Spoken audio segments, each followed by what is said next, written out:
Hey guys, welcome to the Techpoint Africa Podcast. My name is Emmanuel. I'm Chungosri. And I'm Bolu. Yeah, so your intros are getting weird, I don't know. No, it's becoming more dramatic. Try to put so. Not weird. Okay, no problem. Yeah. So, guys, welcome to this edition of the podcast, and it's going to be very, very, very interesting because we have very, very weird stories ahead. I mean, why these guys are coming up with new things for intros. People are making billions of losses. Look at us when you're saying that. So that no. That you're talking directly to us. Why? You're making billions. You're making billions of losses. Making billions. He's shading us. Oh, so like our mates are losing billions. Yeah, and then we are making up out the wow. Yes. Hey. So, but I've been thinking about that thing, right? So, Kuda Bank lost $6 billion, not $billion. Naira. They lost 6 billion naira in 2020. And okay, so the story was not surprising because obviously, come on, what are they doing? Free transfers and their billboards are everywhere. So obviously they will be making losses. But I'm conflicted. Should I think like a typical tech person and say, oh, it's growing pains, it's a startup thing? Or should I think like a business person should about how to make profit? Because of course you could mention, oh, they have 2 million users, they've grown their revenue, but for me, those statistics are mostly bobo. 1 year ago or close to a year ago, Kuda is still owing me 1.5 that they not paid me. It's part of revenue. You had to bring that in. I had to because how will you reach out? Okay, sorry. So 1 year ago, I've not used Kuda since 1 year now, and I guess I'm still one of the 2 million users. And I'm thinking, if you go online and you look at all the customer complaints and you wonder how many people are still using Kuda, are this part of the 2 million users? So yeah, it's having me think a lot about customers and how most startups treat them. Most of the customer service, they treat you like they talk like robots most of the time. Yeah, or like Kuda, they don't answer you at all. So are you saying that you would have made the argument that, oh, they are growing, they have this number of users if their services were like top notch and really good, like and Amazon? I'm convinced that so there are some companies that if they tell you they have 2 million users, you don't doubt too much. If a Piggyverse, for instance, tells me they have 2 million users, I won't doubt. I don't see too many complaints. To be fair, there's a difference between users and active users. So I guess what we can now look at is how many active users they have. You can define active users by whatever metric you want to define active users. For instance, if you make one transfer in a month, you're probably an active user. Exactly. Or transfer in 3 years. Some of them say if you use 5 MB in the last 3 months, you're an active user. How? 5 MB. Well, the metrics can always be spun anyhow you want. But I mean, if they say they have 2 million customers, they have 2 million customers. No, me go tell them how many customers they get. What's interesting for me is the loans. So they had a lot of growth, like people pointed out, or like the article pointed out. Like I think 4,000 growth. That's the thing. Okay, revenue growth was over 4,000%. I think 4,315, if I'm correct. Does it include the 1.5 that? Of course, it has to increase. No, when did they do that again? 1 year ago. 1 year ago. Or thereabouts. Well, I don't know the financial year that yours happened, 2020. Will it fall in? So maybe in 2021 it's even got worse, but in 2020, I guess it was. Okay, well, maybe your 1.5 falls in, or someone else's 1.5 falls in, but that's still revenue. So they had like a over 4,000% increase in revenue, but they had lower what do you call it now, like the loans that they had were like the loans didn't increase as much as the revenue, like the percentages didn't increase as much as revenue, but that was mad, like it was massive. That's where the losses came from. So I'm just wondering, I mean, they have 69% NPLs, and if for people who may not understand what NPL is if you're given a loan that you're to repay in 30 days, so if you don't repay within a specific period, that loan falls under an NPL. So it now calls into question the whole digital lending. Is it too early? Is it too premature? Especially from startups. Is it too premature? Because one of the tweets that was used in the article was someone who was saying he hasn't been banking with Kuda for up to a year, and he already got an overdraft facility. Now I've been using UBA for the one last of the 2 million users. Of course. I've been using UBA for the last, let's say, 6+ years, and it was only last year or 2 years ago that they started sending me messages and telling me, oh, you can take loans on your salary. Yeah, same here. So, to be fair, the first 3 years I was using it, I was still a student and I didn't have an income. But they now have, like, there's that provision. And you see that they hedge their bets. They're only lending to certain people. They're not just lending to everybody. But I go on a Kuda and I could qualify for loans in a very, very brief period. So, I think we should now be questioning, is it too early? I mean, yes, people keep on talking about how it helps to broaden, like, so if I get loans, I could use it for whatever I want. But the reality is that Nigerians, many of us, we still take out loans for personal reasons. Maybe you want to buy data, or you just want to tide yourself over until the next salary. We are not taking loans to build businesses. I think I saw a tweet yesterday of someone who took loans from plenty. Yeah. companies. So, but I'm thinking, is Kuda enough to judge? Have you looked at Carbon? Have you looked at Fair Money? Have you looked at some of all these other guys? Of course, we are not going to mention Soko Loan. Yeah, those ones are not even. Those ones are just loan sharks. Yeah, but Carbon, Fair Money, for instance, they look like they've built a solid business around that. Yes, but Fair Money, I think there was an event last year, and they claimed they had about 98% of their users repaying their loans. That's fair. To be fair, most of those loans are like B2B. They are lending to businesses. Business is more. They are more likely to. If I'm running a business, I'm more likely to return your money than a personal account, because if you don't lend to me, I probably will find it difficult. Well, so that's not always the case, because I have it on good authority from another startup founder that has to be chasing businesses to pay their stuff. So it's a buy now pay later company, and they have to be chasing companies to repay for items that they bought. Say, oh, CEO has approved it, Kiniko has approved it. So all those things it's a very, very nuanced conversation. So now imagine Kuda alone is enough to judge if. Well, imagine they're chasing a company and it's this difficult. They decide to focus on customers. Actually. Yeah, now imagine if they decide to chase, let's say, 100,000 individuals across Nigeria. First of all, you don't even have adequate data on where they live. You don't know how much their income is. Like, it's actually crazy. I guess this just opens up. I guess it's an area of fintech where we need someone to actually disrupt. Please use another word. Okay. An area of fintech where we need someone to create a solution around, a solution that provides an infrastructure for these guys that are running the lending. Exactly. Yeah, some guys are doing it. There's Lend Square, there's Evolve Credit, and I'm trying to remember these other guys too. But those two people that are trying to build this infrastructure to handle the liquidity side of things, the capital side, to handle the technology side, then to handle the repayment side of things. So those are issues that they have to face. Even the fraud side of things.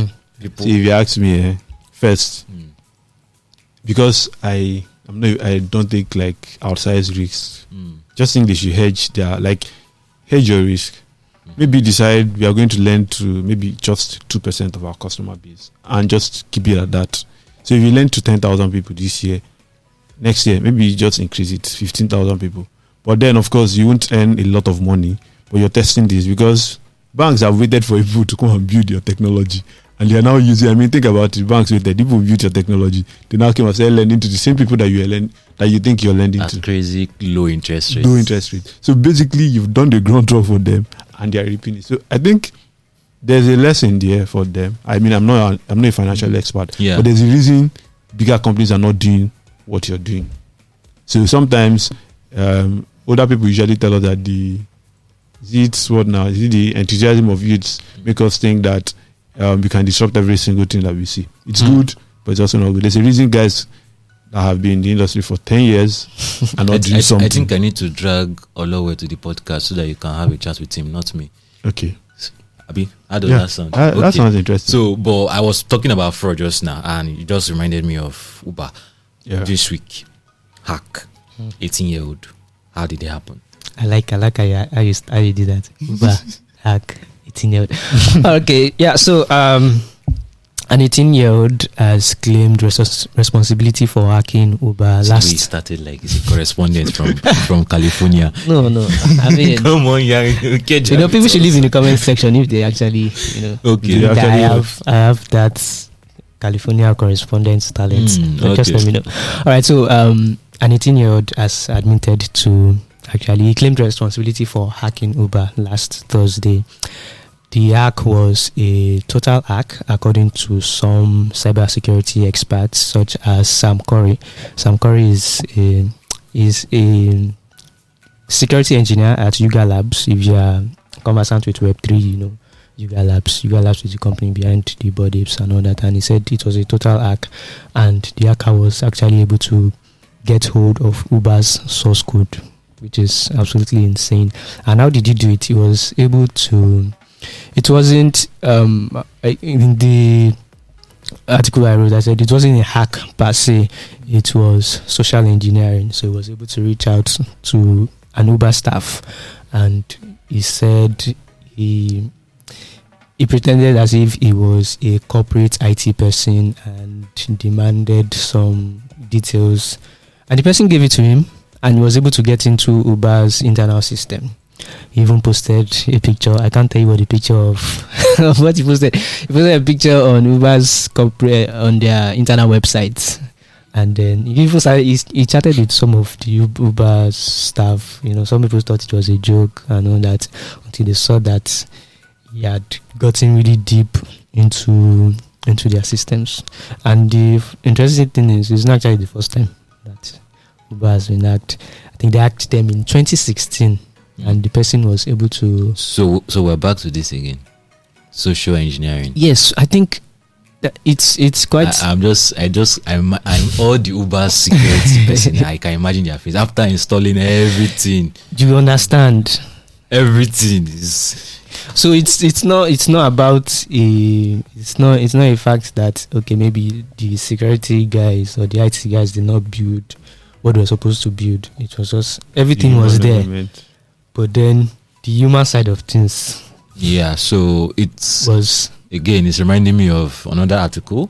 The human side, the humans are your loophole to any security firewall. So I wrote the article in 2020. So humans should be your first line of defense against any attack.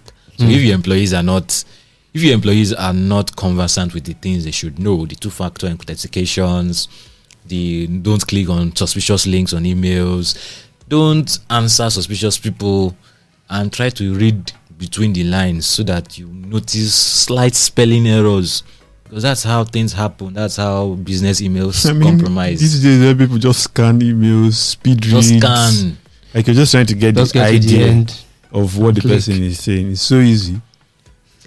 So they should not go and send you Techpoint invoice, and the P is B Techpoint, and you send it. The scam has happened already, and they didn't need to hack anything. They didn't at all. Just so I think social engineering is a very, very big issue, and I think it's one of the biggest threats, and it leads me to business email compromise that I just referred to now. You can watch the video on YouTube. Yeah, you can watch that video. So there are so many things to talk about, but I don't know. Is there any point to dwell too much on this? Because I feel like we flog this things enough. People should be. Yeah, what I just want to know now, and people can actually make comments in the comment section about what they think. Like, so the security agencies are investigating the issue, and some people were like, "Oh, it's a white hat hack. It's not as if he was really trying to." Yeah, it was not a malicious hack. Yeah. But is it really, from the things Uber is saying, is like, if we catch you, most likely they will employ him or something. But the guy also, I heard, I've not confirmed that he also touched Rockstar Games, got access to GTA. Oh, was it the one? I confirmed that. Yes, there was also an hack.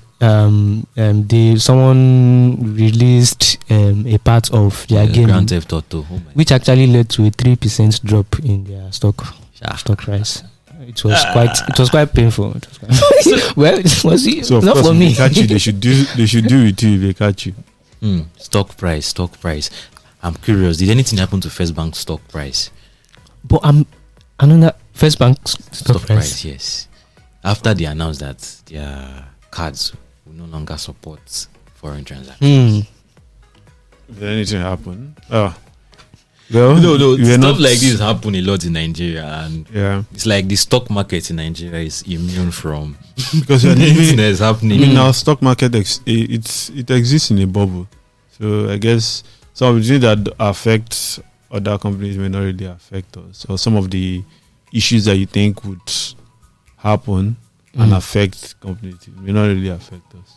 But it's been interesting, Sha, to find out. But why is First Bank stopping this? What exactly is going on in them? And the same thing that hack like the CEO. Nah, so they're just stopping their First Bank is stopping transactions, international transactions on the naira cards. So they have about 4 different cards that are all denominated in naira. So it's you can't shop on Amazon, you can't shop on AliExpress. Inca. Okay, Inca does not use First Bank. Oh, okay. Inca is a data lead or intelligence lead, by the way. Yeah, in case you're He wondering. does a lot of those shopping. But yeah, you can't use it on websites outside the country, and the reason is still boils down to the whole forex scarcity. So, I mean, even if you are not an economist, you have no interest in finance, you should know about Nigeria's forex scarcity.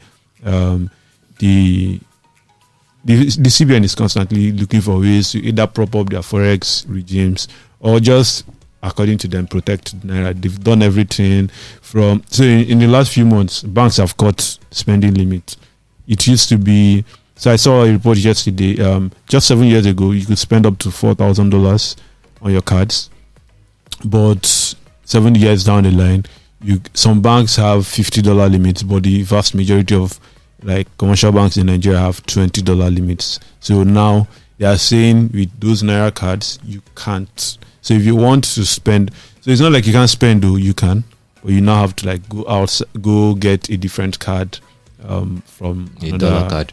Yeah, in order for you to do all of that. So it's so what the bank is doing. So this is what happens anytime you stress a business too much. They put the burden on the customer. Of course. So you now have to be the one looking for the dollar that is scarce. But you know what you just said. Startups do the opposite. You stress them, they put the burden on investor money. I mean, classic Kuda case, because a lot of for a long time they were paying stamp duties. Yeah, and now all of a sudden things have changed. Market have read. They now realize that it's really weird, because you can't even, if I called one of these banks, which day was that, and I wanted to open a dumb account, and they said, "Oh, I will need $200." Yeah. Oh yeah, give me the dollar. They said, "No, they don't have. I have to go and get from Bureau de Change." I say, "Where is Bureau de Change?" No, you have to look for them. He said, Bureau de Change are easy to find. I said, I don't understand. I've never seen any office called Bureau de Change before. He said, no, you can just find them around. You can find them sometimes outside the bank. And I said, oh, so it's those guys you're talking about. Yeah. Those forex agents on the street at Allen Junction. Forex agents. Yeah. I mean, yeah, kind.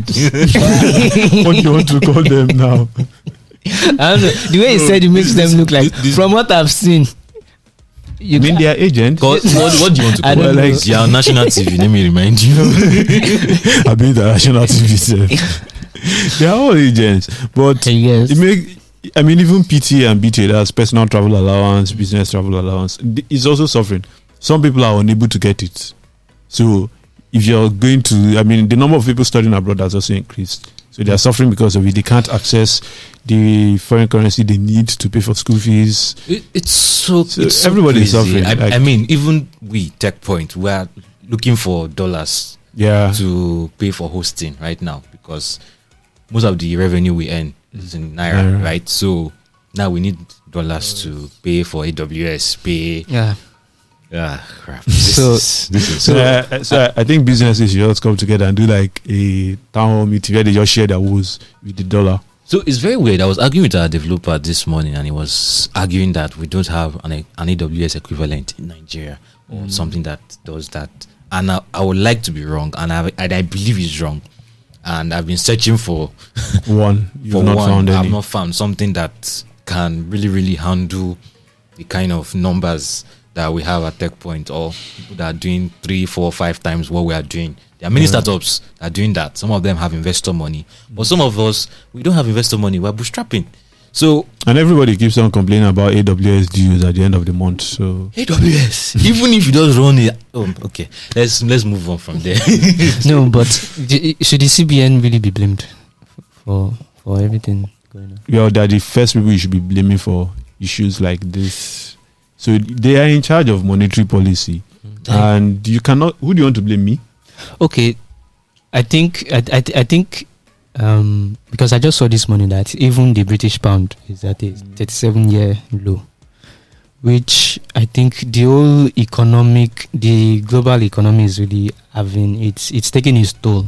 Yeah, but we didn't start having these issues today, you know. Yes, and I think it's the accumulated issues with our currency that now that we have these issues that has now blown up. So well, in a way, I guess. So I'm sorry to be calling the CBN out, but for a very, very long time now, for over almost 8 years, the currency has been getting worse and worse. I mean, they keep implementing counterintuitive policies that do not make sense. Like you've gone from exchanging the naira against the dollar for I think 300 at some point. Like there was a time when if you had $1,000, it was just 150k. I remember in school, if someone told me about your $1,000, it wasn't a big deal. I mean, I'll just do the calculation. 150k. Well, I mean, it's not that much. But now you do $1,000 and it's almost 750k. It's ridiculous. And this is in how many years? Less than 10 years. Close borders. They've done. They say they want to do Nigeria by Nigeria. And we are not seeing anything. Have you seen that they are going to ban Pomo in order to encourage us to to grow the Pomo? Ban what, Pomo? Yeah, so we should not be eating it. So that it will encourage tannery or leather production in Nigeria. Like sometimes I wonder, I need to know. Then I want to pay for my small thing on AliExpress. I can't because oh God, Pomo. Don't worry. Let's pay. I'm coming for your Pomo, Nifemi.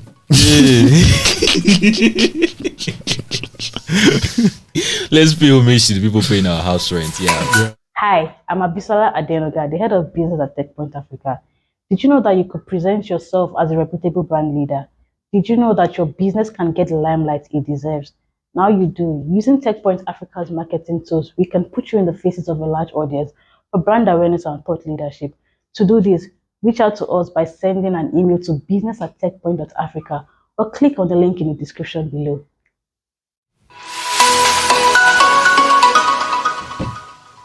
All right, so welcome back to the Techpoint Africa Podcast, and I think now it's a perfect time to tell you about the FinTech Summit 2022. So we're talking about the FinTech in everything and how FinTechs are changing the way we think and the way we approach financial services. So you've heard us talk about Kuda, you've heard us talk about the CBN. So why not find a place where everything converge into one very, very, very, very palatable mix, and that is the FinTech Summit 2022, holding in November 26. So come November 2026 at 4 Points by Sheraton, we'll be bringing some of the biggest players in the fintech space and have some exciting conversations. And there's also another sweet element to the FinTech Summit. Yeah, the hackathon. So if you're a developer, you're a designer, you're a product manager, just anything, and you have an idea for a very good product that solves financial problems in Nigeria, the more innovative it is, the better. Please don't bring another Kuda. No, please. Don't bring another maybe cross. So if you can solve cross-border payment to all African countries, I think that counts because it is a big deal. If you can do that, perfect. But please don't bring an app that just helps me convert my airtime to cash, please. So you have the chance of winning $5,000. Let me repeat it: $5,000. So that's a lot of money. So that's a prize. And the hackathon is on. Just go to fintech.techpoint.africa. you see a link, register, submit your idea. So you could do that in teams, or you could just do it alone. But teams will help you because, I mean, if you want to go far, two legs are better than one. Exactly. So yeah, just go to fintech.techpoint.africa, get to register, and you can share it with people that you know. So that'll be cool. Yeah, I'm also giving a shout out to the hackathon sponsor, One Liquidity. Yeah. So yeah, you can also check them out on the platform. Though, just go to fintech.tech.africa and you'll see everything you need to know. But talking about financial services companies, they're doing interesting things and they're doing very, very weird things. Your people have come again. Yes. So we're hearing that the bank has joined MTN in the Metaverse. Yes, you have heard right. So talk to us about that. All right. No time wasted. So Nedbank is one of the largest banks in South Africa, and they are joining MTN in the Metaverse. So if you have been following the conversation, you will know that sometime around March, MTN joined the Metaverse called Africa. Africa is a Metaverse created by a South African entrepreneur. His name is McMahon. And he's white? Yes. Okay. Why did you ask? No reason. All right, his name is McMahon. And why is Nedbank entering the Metaverse? The same reason MTN gave us back in March when they told us they were entering the Metaverse. They wanted to offer services to their users that want to, use, these digital products a little bit differently. There are users that are in the Metaverse. But I'm thinking to myself, I went into the Metaverse. Yes, I actually took a stroll around there. It looked like you were playing Minecraft. Or a very, very, very... Minecraft is a Metaverse too, or you're playing Sims 3. All those things are Metaverses. So it's what... Not everything is Web3 powered. That's where the discrepancy is. So you're basically creating what gamers have been enjoying for ages. But when you add that Web3 aspect to it, there's now the possibility of actually bringing real world money. Have you met World of Warcraft people? Yes. People playing World of Warcraft. Yes. When you add the Web3... some of them don't even distinguish between the real life and the game sometimes. Okay, so let's put it this way. The Web3 aspect of it makes everything decentralized. Then World of Warcraft is just a company that... It's one centralized company. Africa, for instance, now won't gain anything from people using this. Definitely. They will. Definitely. They will. I'm sure they are creating it to gain something. Nobody creates. Okay. So let me have a theory, right? Okay. So what I'm thinking is MTN joined this thing, now Nedbank is doing this thing. I think what is actually happening is kind of like a publicity for Africa, right? Because and I didn't finish my story. The story, there's this small remaining juice inside the story. I've been waiting for this story. I don't know why you anything Web3 you are just eager to jump on. Don't worry. And when I buy my Lambo, you come and meet me. I know. All right. So Nedbank purchased a 12 by 12 village inside Africa. It's actually Africa is like a general name for the Metaverse. The place inside that Metaverse where these things are going on is Ubuntu land. Yes, Ubuntu land. So original, man. Yeah, like I said, I think it's kind of like publicity for Africa. I'm not sure. I looked at McMahon. I looked at his LinkedIn page. I didn't see that he has worked at any of these companies. MTN, Nedbank.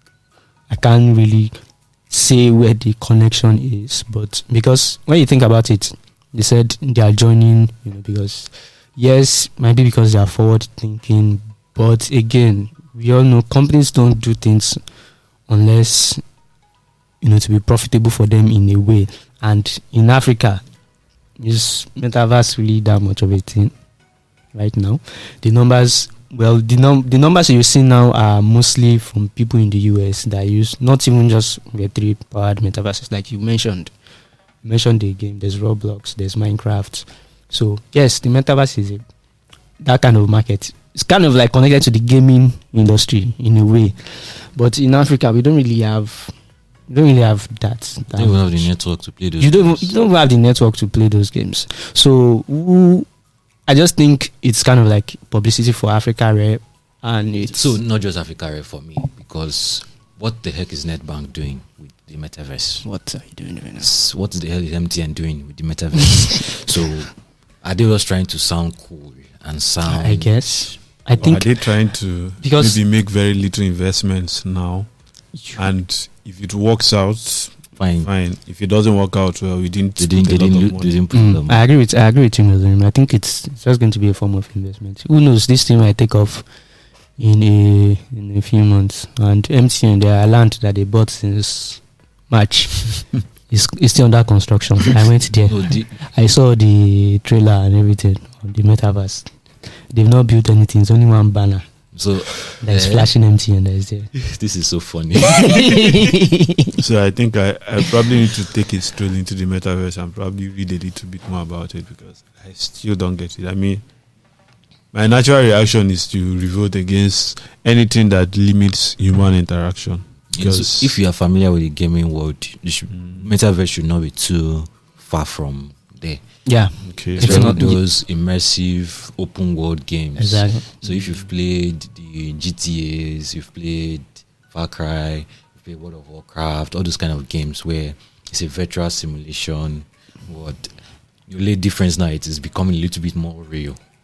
It's now coming to your doorstep, it's coming to your offices, it's coming to, so they're entering a world where instead of having to commute from here to Lagos, you're actually just staying, not from here to Lagos, from Lagos to Abuja to have a meeting. You could actually have a meeting with that person in the Metaverse, and 3D avatars of yourself will be talking Mm-hmm.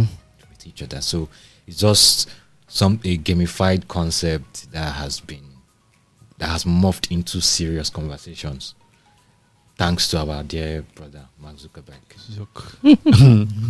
I heard they are losing mad money on that. And crazy thing is, I think Microsoft will beat them to it, because Microsoft, they've been in that game before Facebook. Oh. The games, they Well, acquired Bethesda Let's wait and see. recently. Yeah. I Let's wait disagree, and but let's wait and see. see. Okay, why do you disagree? I just think Meta is up to something, and Meta, when you talk about Metaverse, what will come to your mind is the Oculus, Is it? goggles, Don't worry, things like don't that. worry. Or is that Microsoft doesn't really. They are moving in silence. Oh, they should continue. That's what I like HTC said. Move in silence, shock them with your victory. Exactly. Okay. Okay, now let's end this here for you. So, guys, let us know what you think about all the stories we talked about here today. All the way from Kuda's losses to Uber hack to First Bank stopping international transactions, and of course, the Metaverse. Let us know what you think about the Metaverse. And before we go, I would like to touch on a very, very important subject. And it pains me to say this because I understand the media terrain a little bit in Nigeria. So I just want to point out something. If you are pitching to Techpoint journalists, the Techpoint journalists are those you are seeing right now, the three of them in studio, and a few others that are not here, that are working behind the scenes in the same studio. And if you are pitching to them, pitching to a Techpoint journalist is completely free. So, but before pitching to them, you need to ask yourself a few questions. Do you really need press, or do you just want to market? Do you need to acquire users? Do you need to just spread the word? Then maybe press might not be the best for you. But if you want to build reputation, you want to establish yourself as a thought leader, you want to tell your story in a way that engages our audience, then it makes sense. So our editor-in-chief, our co-founder, Muyiwa Machuluko, wrote an article about how to get free and effective press for your startup 2 years ago. And I think he updated it last year. So I think you should check that article out. But there are key points I want to establish with you. When you are pitching to journalists, it's actually better to pitch to the subject matter journalist. For instance, look at this podcast setup today. When we're talking about the financial stuff, you'd notice that Chingozirim was the one that handled most of the comments. When we talk about the security hack, when we talked about the Metaverse, it was Bolu. Then you must have noticed I'm always excited about 5G, technology, internet, and all of that. That is also something I'm interested in. So think about the subject matter journalists. Observe what they publish. And this applies not just to Techpoint, it applies to any tech media platform out there. So if your company just changed their logo and you're coming to Techpoint to publish the story, no, it doesn't make any sense. But if there's a journalist at Techpoint that has shown interest in analyzing the intricacies of UI design and what it means and all of that, then it makes sense. Or if your startup does sponsored Big Brother, look for a journalist that analyzes marketing trends and what they mean. It makes sense that way. So that is what I want to point out. And paid stuff, marketing stuff, clearly and separate from what we do here at the editorial. So we've been able to maintain that balance. And if you're talking to our head of growth, you must have heard him say most of all those things once or twice. So this is me, Emmanuel Paul, managing editor at Techpoint, telling you, pitch to a journalist at Techpoint with a convincing and compelling story, and it's completely free. The only caveat, you cannot control what goes out, when or how it gets published. So I guess with these few points of mine, I've been able to convince you. And not confuse you. Yeah, so please, for more information, we're going to be linking to Muyiwa's story in the description so you can see a comprehensive breakdown. What I just did was a summary, and I have spent too long on this. If you're watching us for the first time, share us on YouTube, TikTok, Instagram, Twitter, hopefully, and LinkedIn. And of course, for the OG guys who have been following us on the audio side of things, Bolu, where can they find us? Yes, you can find us on Google Podcasts, Apple Podcasts, Spotify, Heart Radio, and anywhere else you get your podcast. I'm sure this guy dreams about seeing this thing at night. Yes, I'm convinced. It gives me joy. I'm convinced. All right, bye-bye, people. Bye.